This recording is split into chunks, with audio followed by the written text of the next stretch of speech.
Real quick before we get into the review, just gotta thank the people over on Patreon, because without their support, a lot of this upgraded content you see on the channel would not be possible. And I gotta say, on top of being able to respond to you guys in the DMs, you know, one of the fun things about the Patreon is every 3 months we do an anime and manga haul, and there's a lot of good goodies in that one. You also get sneak peeks at videos that haven't made their way onto the channel yet. I'm still figuring out what to do for actual YouTube memberships, so leave a suggestion down in the comment section below. But with that being said, thank you so much for all of you guys' support, and now let's get into the review. Yo, what's going on everybody? It's your boy Naruto Explain here, bringing you a review for Boruto episode 203, and in episode 204 next week it is going down.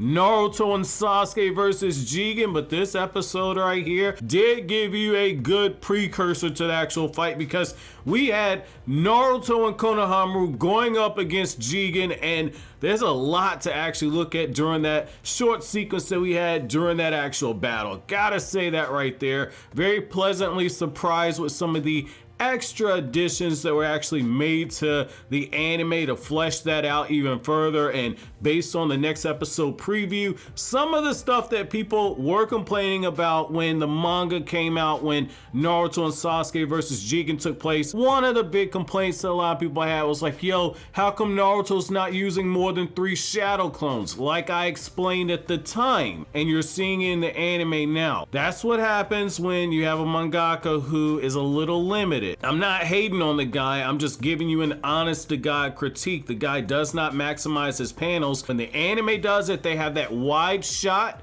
and the anime has like 9,000 different shadow clones in the actual preview. So now that I've gotten that part out the way, gotta say Boruto episode 203 is done and in the books, and we are continuing to see the actual tonal shift in the anime. And I gotta say, very pleasantly surprised with how dark the story is continuing to get. And I like how one thing that they definitely stress in this episode is how Kawaki is just sitting there and he's looking at the vase, and they're kind of showing you like Kawaki's looking at that broken vase, like that's him putting his humanity back together, and he's obsessing with it because that missing piece is essentially Kawaki and his karma seal. That's that one thing that's keeping him from being truly human, and it's because of what the karma seal is doing to his body. I don't want to go any further because I don't want to go into manga spoilers, but manga readers understand the symbolism in that. Now I gotta say, I like how the episode opens up and you have the whole thing with the Uzumaki slice of life for a second, where Naruto's sitting there talking to Kurama. Naruto's like, yo, I didn't sleep good. Kurama said, I'm the one that didn't sleep good, fam. I was taking care of Kawaki for you last night. Don't wake me up unless it's an emergency. Great foreshadowing right there. And I like how you can start telling that they're starting to move the fodder out of the way, because Himawari and Hinata would have gotten away during that actual fight, so they moved them out of the actual way, but you also see them actually start building in the handicap. So you see how Himawari and Hinata, they go on the longest shopping trip ever. Manga readers get what I'm saying on that. They go on the longest shopping trip ever, and Konohamaru is telling Naruto like, hey big bro, this is my mission. I have no problem being posted outside of your house taking care of you, buddy. And what I like right there is how Naruto's like, Jesus Christ, if this dude is gonna be guarding me, we're totally screwed. Hey Konohamaru, good job, pat him on the back. They go back inside of the Uzumaki household, and what I like there is how you just get this sense of peace for a second, like it's just gonna be another normal day. And they kind of changed some stuff around from the manga. So originally in the actual manga, it was Sakura going into the flower shop, and Sakura was getting the flowers, and Ino was telling her like, yo, you're like a little girl that's in love. And they kind of changed that around. They kind of had to, because Sasuke's been in the village a little bit more, so they changed the dialogue around a little bit. And then they also made fun of the whole Kawaki and Iwabe thing, which I predicted they would do. I was hoping it would be an actual battle, but the actual Kawaki versus Iwabe thing wasn't them swapping hands, but instead the meeting happened off screen, and Awabe has this hilarious thing. He's like, yeah, this dude got all up my face and looked like he was gonna bite my face off. And so you see that there was some open hostility and tension there. I correctly predicted, like, yo, they're gonna play with that for a little bit, so I like that the anime did that. But I will say, I did think that it was kind of cool that we actually saw the other new generation of Konoha Shinobi given their input on how they actually view Kawaki. And you know, Chocho just thirsty, man. The girl is still eating them potato chips, and it must be all them salt in them potato chips or something, man. Cause old girl, like, yeah, you know, he's just so sexy and handsome, and he looks like a cool guy to me. This is like, yo, somebody tell this girl to go take a cold bath somewhere, man. Old girl getting too heated right now, man, with her thirsty self. But I gotta say, that was kind of cool to actually get that bit of inflection right there, because it's something I've said for a while. A good writer understands that the best way to actually show some development for a character is to actually show you how other characters in that universe view the actual character, and do it in a way to where it doesn't seem forced. So this scene right here didn't feel like something to where they could have just had every character that was there speak those lines. It felt very organic and true to their actual personalities. It wasn't just breaking up one big block of dialogue that one character could have said and giving it to all the characters so they can all have something that they need to say themselves. So that wasn't the case. So I like that. That was actually decent writing there. Now, I also like how they continue the Kashin Koji is a potential spy angle, because Koji says, like, wait, Jigen's showing up at Naruto's house.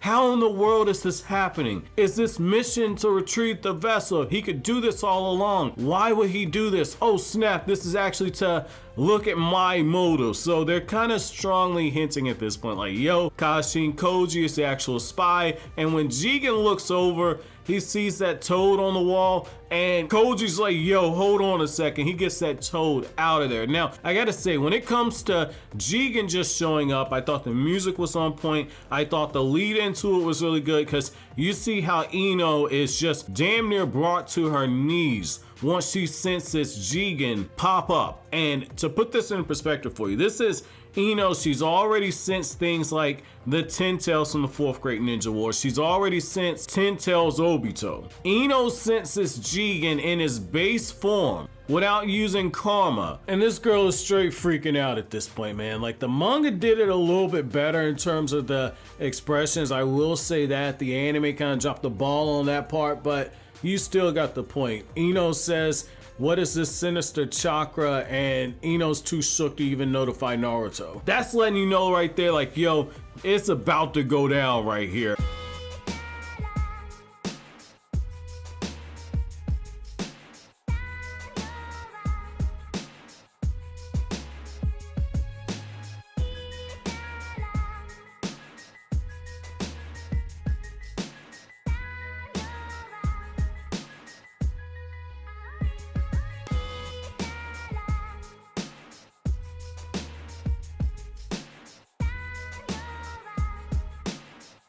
And you got Kawaki's looking over at Jigen, and he's like, I don't look at you like a father. You're not a father to me. And it's so funny because earlier on in the episode, Kawaki's telling Naruto, like, look, I'm not your son, dude. Don't call me your son. But he hesitates when he says it, and you can tell the guy's just a tsundere, man. He's like, yo, I like you, Naruto, but I'm gonna be an asshole to you because I don't want you to know how much I actually like you. Like, I like that, you know, you just see the cracks in Kawaki's armor right there. You know, in the beginning of the episode, Boruto's telling him, make sure you get along with my dad, okay?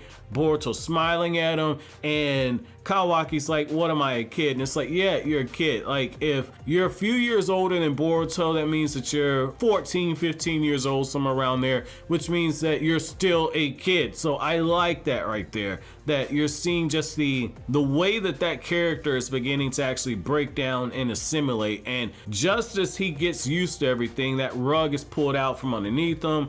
He's falling down to his knees, the karma seal is beginning to activate, Jigen's popping up out that portal, and then that's when it all goes down right here. So essentially, once this happens, all of a sudden Jigen's looking at this dude, he's like, Hokage, I'm sorry for coming into your house of residence. It looks like I walked into your living room. I have my shoes on, my apologies. My man is making a case for the most polite villain ever.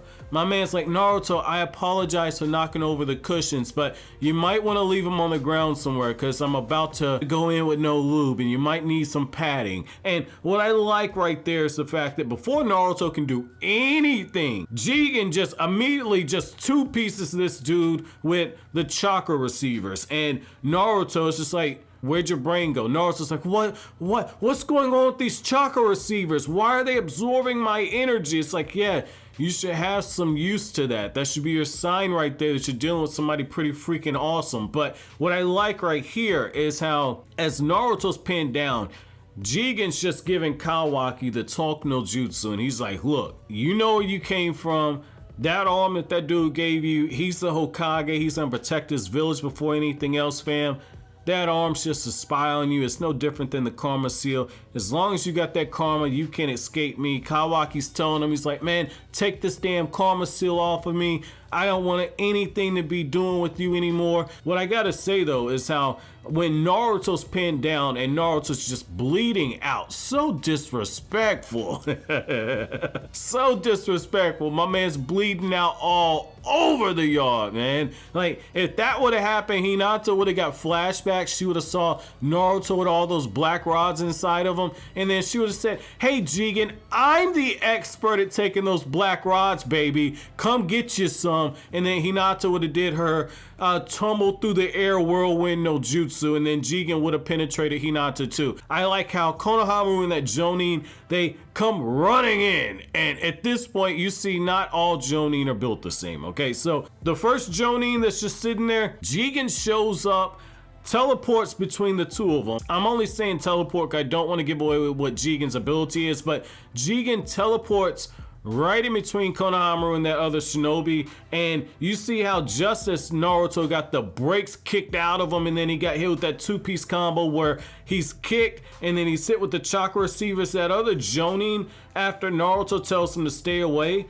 that other Jonin immediately gets taken out because Jigen is using those chakra receivers, and he's got the guy completely one shot at this point. Konohamaru starts throwing hands with Jigen, and it's actually pretty decent because you see how Jigen is actually, blocking and catching the guy's attacks, and Konohamaru doesn't get one shot immediately. He goes straight for the Rasengan, and Jigen catches the Rasengan in his hand, and you see as he has Konohamaru's wrist, he starts breaking the bones in his wrist, and he actually used his ability in that time. And he says, is this the best that a Konoha Jonin could do? Now, that's actually halfway respectable because let's be real for a second. People that know how strong Jigen is, because I'm still seeing people downplay Jigen's strength. People that know how strong Jigen is would absolutely be crying ass pull if Konohamaru did more than what he did in this episode. If he's making Jigen backpedal and having to put in more effort than what he did, Jigen treated that like a sparring match. Konohamaru was fighting with the intent to kill. The fact that Konohamaru didn't get one shot, that's actually something halfway decent for the character of Konohamaru right there. You're dealing with somebody whose power level is on a completely different tier. You're gonna see that in the next episode, and you're gonna go back to Konohamaru's fight. And while I make the jokes that like even if Afro Konohamaru would have showed up, that he'd be braiding Jigen's hair, he'd be humming the car theme song, even though I make all those jokes, that was halfway decent for Konohamaru. Now, moving on to the Naruto versus Jigen stuff, they actually added some stuff here because I don't remember this from the manga. So what I like in this moment right here is how after Jigen sees that Kawaki's karma has progressed to stage 2, which is very huge, that puts him at a certain percentage level I don't want to give away because that's going to be a huge plot point going forward in the future. But I like the fact that Jigen's like, when did he progress like this? And like the way that Jigen really pressed that Naruto button on Naruto is he says like,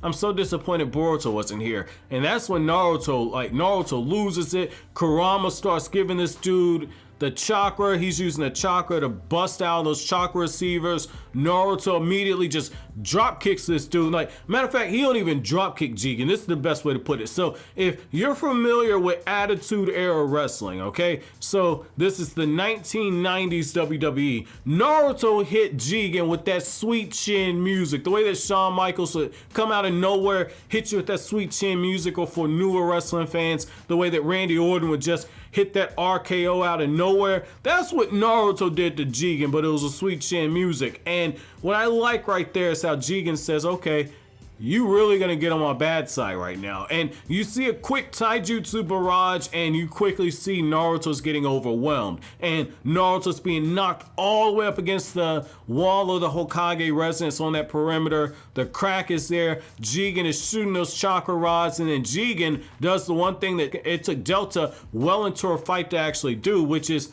Jigen starts using his surroundings against Naruto. And he's like, oh, we're fighting directly in the village. Oh, you got Konohamaru bleeding out over there. Okay, he starts shooting the chakra rods with the intent to kill Konohamaru. Naruto runs over there, picks up Konohamaru, and still gets tagged by one of those chakra receivers, is brought down to his knees.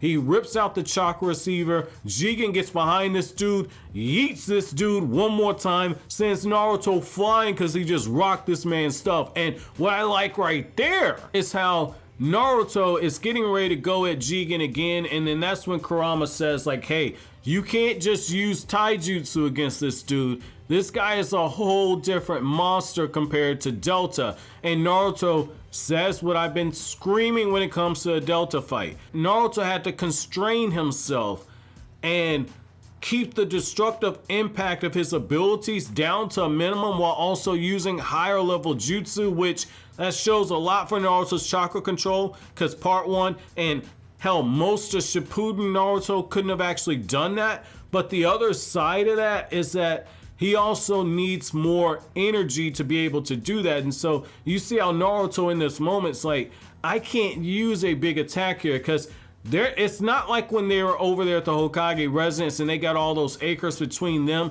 and the academy and the Jonin station. He's in a situation where he's in the residential area. If he uses a giant Rasengan like he did against Delta, he's gonna wipe out the whole block. Naruto can't do that here. And it puts him at that disadvantage, and Jigen says, like, okay, you're gonna keep getting in my way. I'll just blow up the whole damn village. Jigen gets on some Frieza stuff, man. My man got his hand up there in the air. He's gathering a massive amount of chakra. He's smiling at Sinister, smiling. He's like, what are you gonna do now, Hokage? And then that's when Kawaki says, Jigen, don't harm the Hokage. Naruto, I know that you love me like a son, but I'm not your son. I'm going back to him. And Naruto's telling him, like, look, man, you're like a child to me. You're part of my family now. You're part of my village. I'm not going to allow this dude to harm you. And Jigen just immediately is like, yo, I'm getting so disgusted listening to all this stuff right here. Jigen teleports himself in Naruto to another dimension, and he prepares to leave Naruto there. And then that's when Sasuke shows up, and Sasuke says, you let your guard down, loser. And then Sasuke hits Jigen with that sweet chin music and sends this dude just flying across the battlefield. And you see how Jigen's got that Karma Seal completely activated. He says, it's good that you're both here. Saves me the trouble. I'm gonna kill both of you here and now. I thought that this was cool. Obviously, you can tell that this was done by Studio Pierrot's sub studio. I don't have the highest expectations for animation, but I did think that this was better than most Boruto episodes. So, I mean, this one was cool. So, my episode question to you guys is, if you're an anime-only fan, how strong do you think Jigen is? Let me know down in the comment section. And if you're somebody that reads the manga, at what point do you put Jigen on that upper tier of villains that we've had in the Naruto franchise? Let me know down in the comment section below. But as always, guys, if you like anything I had to say, don't forget to comment, rate, subscribe, and share. Thank you so much for watching all the way to the end. Have an awesome day, guys.